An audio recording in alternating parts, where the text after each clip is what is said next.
scenario, two scenarios, one medical, one trauma. Very good. One medical, one trauma, and my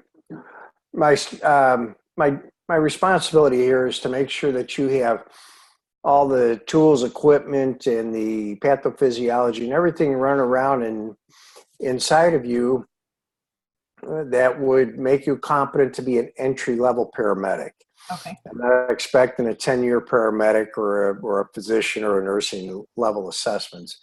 What we're doing is we're giving you a driver's license at age 18, and now we say go practice for the rest of your life. So, okay. So I'm not expecting a 50-year-old NASCAR, driver. So at the same time, I'm going to give you one medical and one trauma scenario. I want to assess your ability to kind of pull things all together.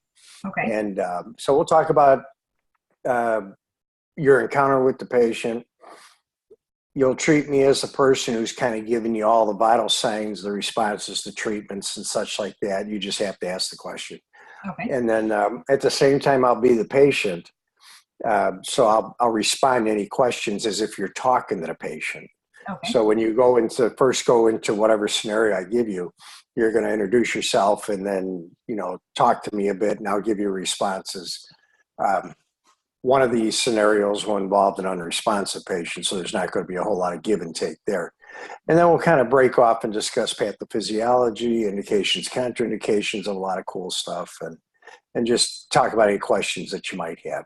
Now, stay calm. It's interactive. It's not master servant. Okay. Just interact with me more than anything. Conversational chat is fine. If you have any questions, comments, if you want to think out loud, you get points as I go along for even things that you might even suggest. Let's see what else. The last thing is that this is a very unusual video format. So we're not looking at the same patient. You're not seeing bones sticking out. You're not seeing blood gushing out. You're not seeing the patient seize. You're not seeing the blood. So I'm going to try and describe the patient to you as best I can within the limits of what we can do over video. So you may not be envisioning the same person I'm describing. So I give you great deference if you remember to do something later. Even though it's a little out of sequence, I'll give you full faith and credit for it. Okay. That's just the nature of this beast. All right. So, do you have any questions before we start? Will I have any assistants on scene? Yes, you'll have 4 EMTs, and your partner will be a fully licensed paramedic with equal skill level than you. Okay. But you'll always have 4 fire department EMTs to do whatever tasks you want them to do. All their tasks are very important, and by designating that person to do the task does not relieve you of the cause and effect of the treatments and such like that. So you're always going to have to be in charge of them. And if anything goes bad, even in a court of law, you'll be responsible. So make sure that you're kind of following up with them. There'll be 4 EMTs that you've worked with before. You know them to be experienced, so you don't have to handhold them. But okay. All right, you ready to start? I am. Okay. You're called to the scene of a 65-year-old female who's having shortness of breath and difficulty breathing. She just got done cooking dinner. They're setting the food down the table, and all of a sudden she started experiencing shortness of breath and difficulty breathing. You're called to the scene. 4 EMTs are right behind you off a fire department rig. You walk into the home, start your scenario. Okay. How old is this patient again? 65. 65. All right. What is my general impression when I walk in and see her? Is she pale, diaphoretic, little cyanotic, obviously short of breath, speaking about 3 to 4 words per sentence? Okay. Let's go ahead and get her respiratory rate, an SpO2 on her, and I'm going to see if she can answer any questions. How long has this been? How long is it? When did it start? What time did it start? Not even 30 minutes ago. Okay. Are you having any pain? No pain. Okay.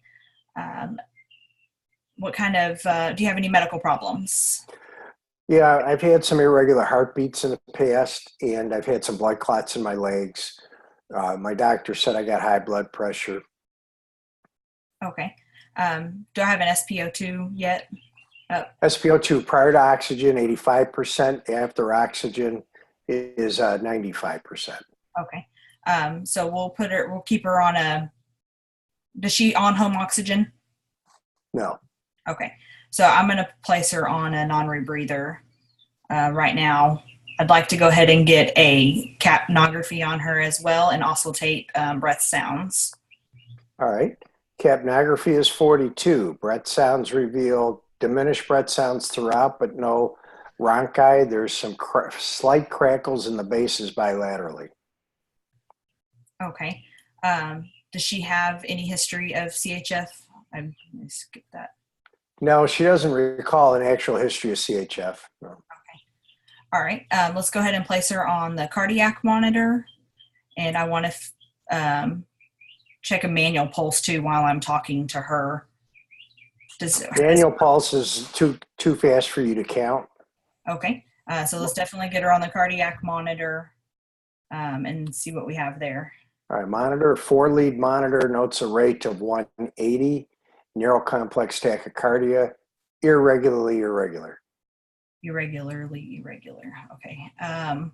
Does she has a history of an irregular heart rate? That's correct. Yeah. What medications is she currently taking? Do we have a list? Yeah, well, I don't know where the list is at, but her husband can tell you that it's metoprolol, lisinopril, Coumadin. Okay. Anything else? Nope. Okay. Let's go ahead and get a blood pressure on her, and I'm going to ask her some questions. Can she tell me her full name? Mary Jane Smith. Does she know what day of the week it is right now? It's Friday. Okay. And what year? 2018. And does she know who the president is? Trump. Okay. Let's do a 12 lead on her. And do I have a blood pressure yet? 12 lead EKG says the same thing the monitor does. Heart rate of 180, irregularly irregular. Narrow complex tachycardia. Blood pressure is 80/40. Okay. Let's go ahead and get my other paramedic that's on scene to go ahead and start an IV on her. Okay. Can I get a temperature and a blood sugar as well? Blood sugar is 150, temperature is afebrile. Okay. I'm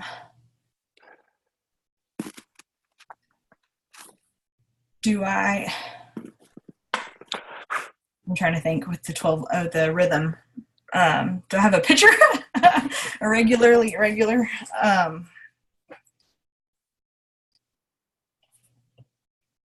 So thinking like AFib maybe? Hey, there you go. AFib with a rapid ventricular response. Now, a couple questions you have to ask. Obviously, I gave you the answer as far as narrow complex versus wide complex. So your blood pressure is 80/40, heart rate 180, respiratory rate's 30. She's obviously short of breath. How would you characterize this rhythm? With the blood pressure of 80/40, I would say it's an unstable rhythm. And very good. Want to treat it with what? Cardizem. Let's talk about that for a minute. Okay. If your patient's unstable. Unstable, synchronized cardioversion. Very good. You caught yourself in time, so you did good. You did good. I'm like, been going over my drug dosages. Yeah, synchronized cardioversion. So very good. So your first role is really vagal maneuvers, and then second is going to be adenocard. I know adenocard's fallen off on the wayside. The only thing you have to ascertain from them is whether or not she has a history of Wolff-Parkinson-White syndrome. Okay. WPW will contraindicate the calcium channel blockers. Okay. So, so you do your vagal maneuvers, you do your adenosine. If you're WPW, no worries. If it's a ventricular tachycardia, no worries. You know, if it's a misread or something, you know, Adenocard's pretty safe. But when you get after that now, in a stable person, a patient 120 over 80, just sitting there talking to you, Mm-hmm. certainly no WPW. Cardizem is perfectly appropriate. Amiodarone is appropriate. Uh-huh. Is becoming more popular. And you may even see some protocols start making a change within the next 3 or 4 years. But the teaching part of this whole case is going to be that you have to have a very discerning eye as to who's stable and who's unstable. And so unstable patients get electricity, they get cardioversions. Yes. So now that you've settled in on cardioversion, tell me what you're going to do next. So we'll have IV in place. We have full monitor in place, capno. So we're going to synchronize, and then we'll shock at the highest energy level. Since she's awake, we may want to maybe give her something for that. Yeah. We can now, what do you know about electrical shocks? Painless, painful? What are they? I believe they're pretty painful for patients that are awake. All right, so you're right. So you want to give her something for it, maybe even 2 medications. So what would you like to give? We can do ketamine is one of them. You know, ketamine is not a bad choice. If you came to me with ketamine, I'd say fine. Yeah. But we're trying to appease the National Registry. Okay. So what does the National Registry want? Probably a pain medication. So something along the lines of fentanyl. Very good. Something for sedation, Versed. Very good. All right, that's the 2. Fentanyl and Versed. Morphine can impact the blood pressure. At 2 milligrams, I doubt it, but at 4 or more, depending on the size of the patient, it could. Versed definitely is a great sedative. Okay, so now you've given your morphine or your fentanyl and your Versed, and now you want to go at how many joules? It's at the highest energy setting, depending on the monitor, right? In a case of cardioversion, you want to start low and go high. Okay. It's the same thing with defibrillation. You start 200, then go to 300. But with cardioversion, 50 to start, 100 maybe, Okay. then 200. But yeah, always go with the lowest possible. Okay. That would be effective. Okay, so you start with 50 joules and you deliver your cardioversion, there's no conversion. What's the next appropriate step? Okay. You're going to increase it by, I want to say it's 10.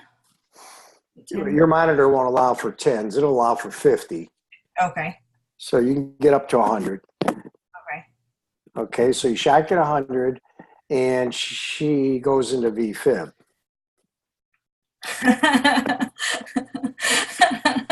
It's not the way it's supposed to work, Doc. No, that's not supposed to be. It's not what the book says. Okay, so no pulse now. So we're going to start compressions. Very good. All right, so you're starting CPR. And there's an interesting story. When I was a paramedic back in the 70s, bystanders didn't really do CPR. And so you could tell an excitable person in the crowd while we're doing CPR on actually a sidewalk.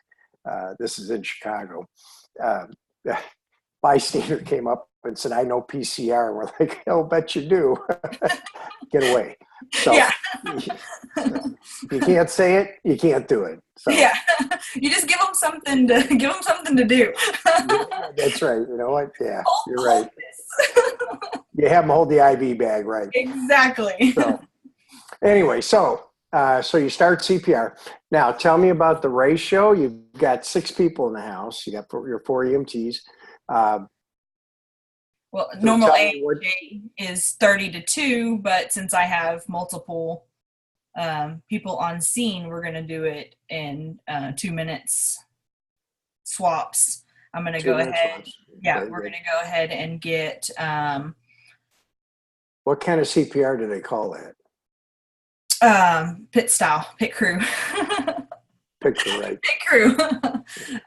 We're going to go ahead and get the patient with an OPA and start bagging as well and open the airway. Okay. Um, You're doing CPR. yeah, so Airway's open, bag valve mask is applied. How many times per minute are you going to have the patient bagged? it's going to be 6 to 10 times a minute. 10 Respiration. to 12?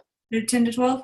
Yeah, you got the 10, so I'll give you the 10. Yeah. So yeah, it's got to be 1 to every 5 to 6 seconds. Okay. You have to deliver a breath. So okay. Yeah. I'm like, okay, so OPA, they're bagging. I want Capno on my BVM as well. We're going to rotate every 2 minutes. 2 minutes, we're going to do a pulse check and see what we got. No pulses. No pulse. We have pads on the patient, and we're going to defibrillate. Very good. And so how much you going to defibrillate at? That is the highest energy setting. So you start at 200, then go up to 300, then 360. So 200, 300, 360. Now, you shock her once at 200, doesn't work, she's still in VFib. Shock her again at 300, still not working. What are we going to do next? We should be giving epi every 3 to 5, and we're on the second shock, we're going to give amiodarone 300. Very good. All right, after you give the amiodarone, pulses are restored. Okay. All right.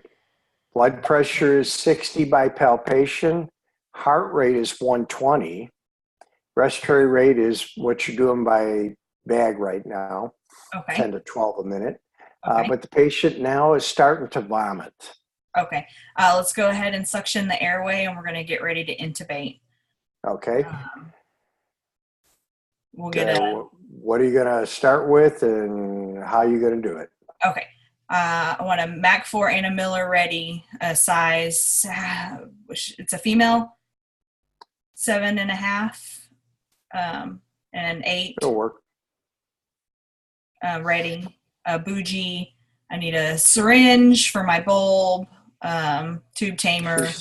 She's starting to gag at me now. She's gagging. All right, so we're going to have to give her some sedation. So let's do ketamine, because I like ketamine. Okay. 2 milligrams per kilogram for sedation. And we can do a paralytic for her. Sucks should be okay. 2 milligrams per kilogram. Very good. So we'll suction, visualize the epiglottis, and the cords, insert the ET tube, inflate my balloon, auscultate lung sounds, make sure there's no epigastric sounds, verify with capnography and my lung sounds, and if there's any condensation in the tube. I get ahead of myself sometimes. That's the next question is give me 4 out of 6 ways you would verify tube placement in the field. Okay. Lung sounds, absent epigastric sounds, end-tidal CO2, good chest rise, no abdomen distension with breaths. I'm forgetting some. I'm trying to think. Did I get them all? I can't remember. Well, you got 4 of the 6. Fogging of the tube, and then colorimetric indicator. Oh, the colorimetric. Now your best of all of those, what's the very, very best? It's on the exam. What's the very best? What's the best way to know that you're in? Breath sounds, lung sounds. Capnography. And then second would be colorimetric. Okay. And then everything else, is variable. But at least there are ways to verify tube placement. Okay, so your tube is in, you taped it down, and you're bagging the patient at 10 to 12 a minute. Now what do you do? I would have to make sure the patient is still sedated. Okay. So I can give more sedation if I need to. All right. Secure my tube. How do you prevent the patient from going back into VFib? We gave amnio and got her out, so we'll use amnio drip. All right. How much? Amnio is, oh crap. Oh, I can't remember. It's 300, 150, and then the drip is. It's about 30 an hour, half a milligram a minute. Okay. Some people say half a milligram per kilo per minute.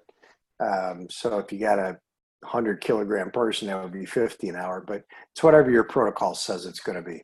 So from your standpoint, you've used amnio to get them out of AFib. You can use amnio to prevent them from getting into AFib. Now, it could prevent them. If they slip back into VFib, it's not of your doing. Okay. Amiodarone's not perfect. Yeah. Okay, but it needs to be started. Okay. Okay, so you're en route to the hospital and everything seems to be going pretty well. And so now call in your report on your patient. All right. We're en route with a 65-year-old female. Chief complaint's going to be shortness of breath, 30 minutes prior to EMS arrival. Patient was pale or cool diaphoretic upon arrival. Initial heart rate was 180 in AFib, RVR. Trying to remember everything that happened now. Initial blood pressure was 84 over 40. She was synchronized cardioverted twice. Rhythm changed to, oh my goodness, sorry, getting nervous now. Patient became unresponsive after second cardioversion. CPR was started. She's had probably by then 2 or 3 rounds of epi, 2 rounds of amnio.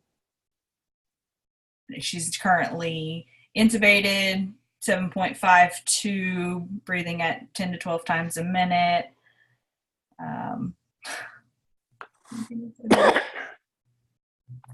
She's got an amiodarone drip going. We'll be there in like probably 5 minutes, knowing my luck. All right. Now, if you didn't have amiodarone, what other drug would you consider?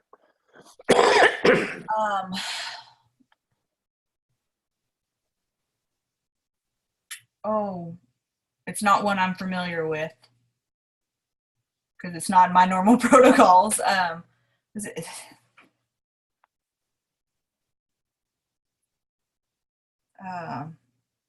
Texas EMS uses it. That's where I did my write-outs. Okay, that's good to know. Yeah. Starts with a P. Oh, I can't remember. Well, you can use an L drug or a P drug. Procardium? Procanamide. Procanamide. There we go. Okay. And the L drug is lidocaine. Lidocaine. So either one is fine. Okay. But amiodarone is largely replacing everything. Now, for PVCs and such, before you get into a VFib situation, let's say this patient had a heart rate of 110, but was throwing multifocal PVCs. How would you wipe out the PVCs? Well, I would do high flow oxygen to start with. And then there's oxygenate them. What drug do you use to control premature ventricular contractions? That's going to be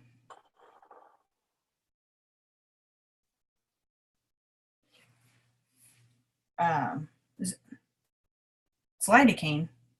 Is it Very lidocaine? good. Yeah, it's lidocaine. Okay. You give 100 or 150 IV push, and then you give it at 2 milligrams per minute IV piggyback, and that does the same thing. So when a person has a normal heart rate, but there's PVCs, then you give lidocaine. Now, let me ask you this, Elizabeth.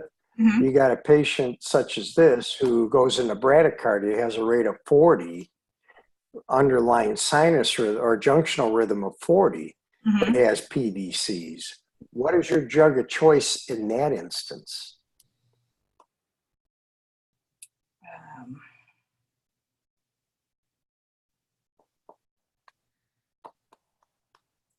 for sinus, we would do atropine.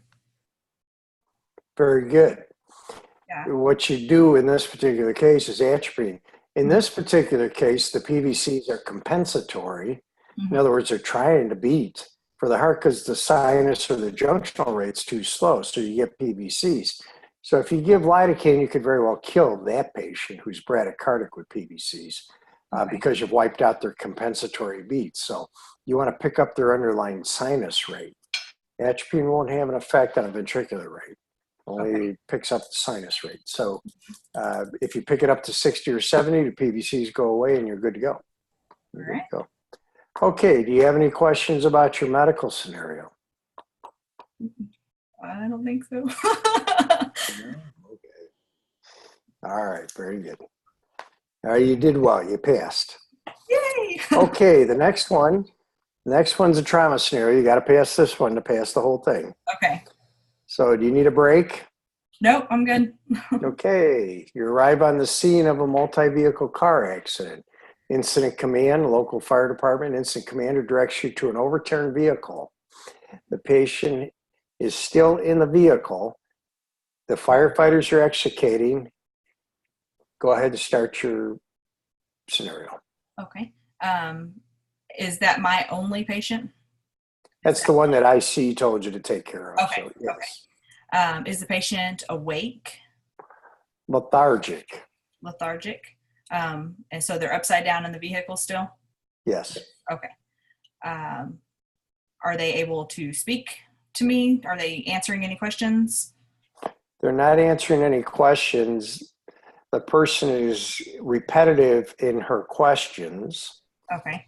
but she's not hearing people giving her the answers. Okay. So let's go ahead and get someone to hold C-spine and see if we can get her extricated. Is that something we're able to do? You're not going to be able to hold C-spine, but what's the next best thing?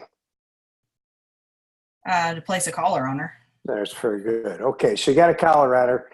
Fire department personnel are finally able to get her on a backboard, slide her onto the backboard, holding proper C-spine precautions, and that's very important for the exam as well as in real life.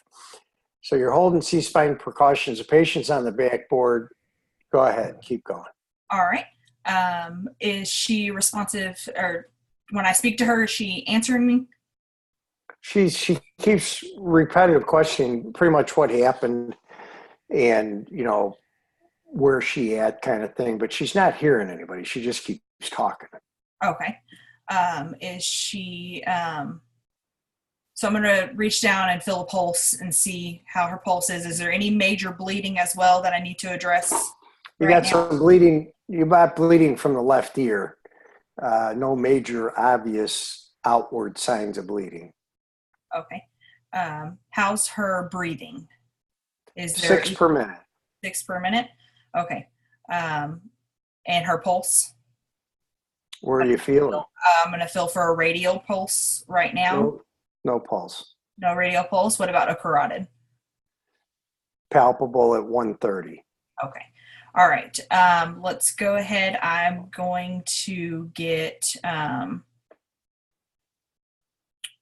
look at her pupils real fast and open her airway. She's breathing 6 times a minute. Is there anything, you said blood from the ear. Is there anything from the nose or mouth blood? There's blood and there's teeth in the mouth.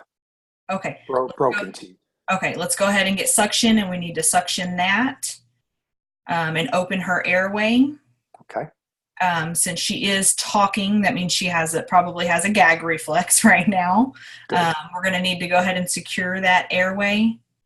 Let's get another paramedic on scene that I have on hand to go ahead and start an IV on her. Okay. And we're going to go ahead and intubate her because we need to secure her airway. She's already got blood and stuff in it, and she's confused. All right. Tell me about your RSI procedure. So I'm suspecting a head injury since she's got repetitive questioning. We'll get 2 large bore IVs started, and we're going to need a blood pressure before I give her anything, and a pulse ox and a heart rate. Blood pressure 60 palpable, Mm-hmm. heart rate 130, respiratory rate is 6, pulse ox 80%. Okay. Let's go ahead and start. We suction, get somebody BVMing her while we get everything set up. Get fluids started on one of those IVs, and I'm going to give her, let's do ketamine and 2 milligrams per kilogram for sedation, and we can do a non-depolarizing paralytic for intubation. We can do rock, and I believe it's 1. It's about 1 milligram per kilo. 1, yeah. Why wouldn't you use succinylcholine? Sux is depolarizing. I know it can potentially increase ICP. Very good. So for her, I'll use a Miller since she's got a C-collar on. If she's got a head injury, she may have a spinal injury, so we won't want to manipulate that too much. How old is she? 30-ish. Okay. So for her, we can do, we'll have a 7 and a 7.5 tube ready with end-tidal. So use a Miller, we'll directly lip the epiglottis, insert tube, inflate the balloon, check for my lung sounds, end-tidal. Probably won't have end-tidal in the middle of in the middle of a road, but I'd like to. Epigastric sounds, condensation. Very good. Okay, so you got the patient intubated. Now what? Okay. Now I need to do we need a rapid transport. So we can move her and then into the ambulance, and I can do a detail or a head to toe assessment. Very good. I want to feel the head for any deformities, C-spine, pupils, size and reactiveness, any facial trauma, neck, any JVD or oh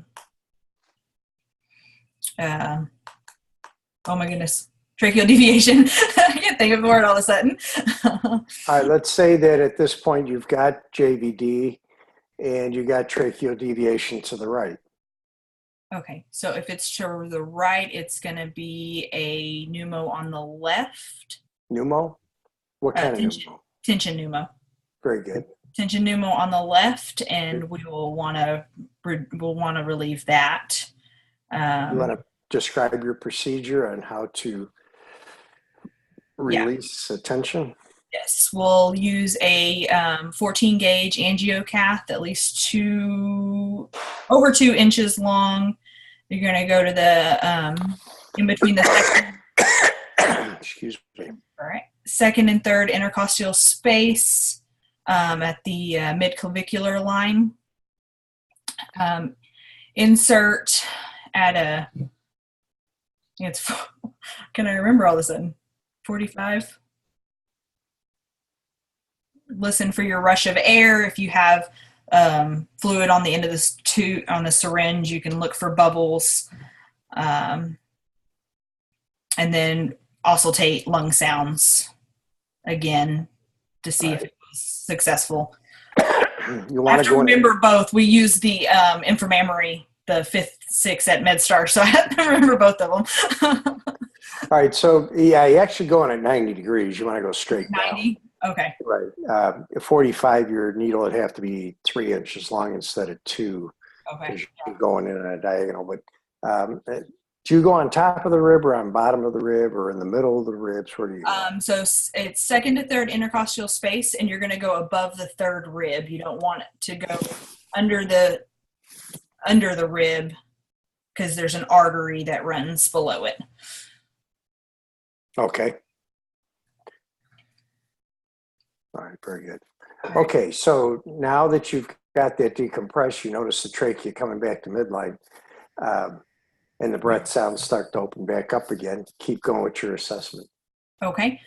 So I want to feel for any ribs. I want to make sure the chest is equal, rise and fall, any bruising, penetrating, trauma, anything bleeding that I need to control. There's no obvious bleeding. You got ecchymosis over the left flank and left lateral aspect of the abdomen, and the abdomen's rigid. Okay. So I'm going to suspect a spleen injury for the left side. Very good. And the abdomen's rigid, so this patient needs surgery, so we should already be en route. So I'm gonna. You already declared rapid transport, Okay. so you're already en route. All right. Make sure I remove the rest of the clothing as well. I want to palpate the pelvis and make sure. Patient feels a little loose on the left hip, kind of an open book looseness. Okay, so we're going to want to apply a pelvic binder to that. And make sure we control any bleeding in there, keep it from getting worse and make it stable. And I want to palpate the lower extremities, make sure there's no obvious deformities, penetrating injuries, bleeding that needs to be controlled, or anything that needs to be splinted on the lower extremities. All the way down, those should be exposed completely. All right. Do I feel anything? Nope. Nope. Okay. Upper extremities, arms, wrist, any bruising, deformities, nothing? Nothing. Okay. All right, tell me, how much fluid are you going to give this patient? I know I've hung 1 liter.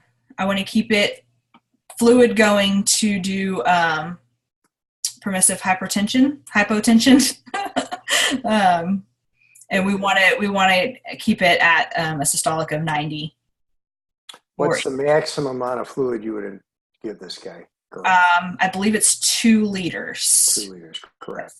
And what's one thing you're not going to give? Vasopressors. Very good. Yep. You do not give vasopressors when a patient's bleeding is not controlled. So, just going to shunt the blood and make them bleed more. Yeah, that's exactly what it does. Yeah. All right. You did very well in that scenario as well. Do you have any questions for me? No, I don't think so. Are you going to be at the round table tonight? I didn't know there was one tonight, but yeah. Okay, 8 o'clock. We're going to cover the Texas jurisprudence exam. Are you in Texas? I am. Yes, Fort Worth, actually. Okay, so yeah, you did say MedStar. Yeah, the Texas jurisprudence exam, which everybody has to take. Even at the physician level, there's a jurisprudence exam for physicians as well.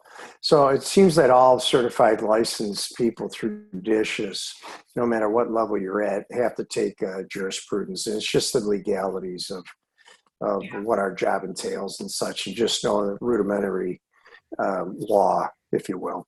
So if you're going to be around, join us. If not, you did very well on both of them. I'm glad you don't take yourself seriously and you find time to laugh. That's good. Well, being an EMS, you kind of have to. Yeah. Anyway, what the procedure now, Elizabeth, is that I send off a report to Jane Dinsmore. And tell her that you passed both scenarios, you did well. Okay. And then what she does is through some paperwork process that has to bounce back and forth between the National Registry, back to Jane, to me for signature, back to her, back to the National Registry. That could take a couple of days. And of course, you snuck in on the weekend here. So she's I also suspect, out of town till the 14th. So well, but she does very well by computer. All of this stuff, the beauty of all this stuff, it's electronic signatures. Yeah. So she'll open it, she'll sign it, she'll send it back, and Sherry in the office will then start forwarding stuff. So I would expect that you would hear something probably around Tuesday, Wednesday. Okay. If you haven't heard anything by Wednesday afternoon, give them a call and find out what's going on. Okay. All right. Well, I wish you best of luck. Yeah, thank you so much. I hope you enjoyed the course. Yes, I did actually. I wouldn't have been able to finish paramedic school if it wasn't for this course. Very good. I work full time and have 2 kids, so this was definitely the best option for me. Outstanding. Well, Elizabeth, you did very well. Your studies have paid off. So I wish you the best luck in your career and best of luck on the National Registry. Thank you. I appreciate it. You take care of yourself. Yeah, you do. Bye-bye.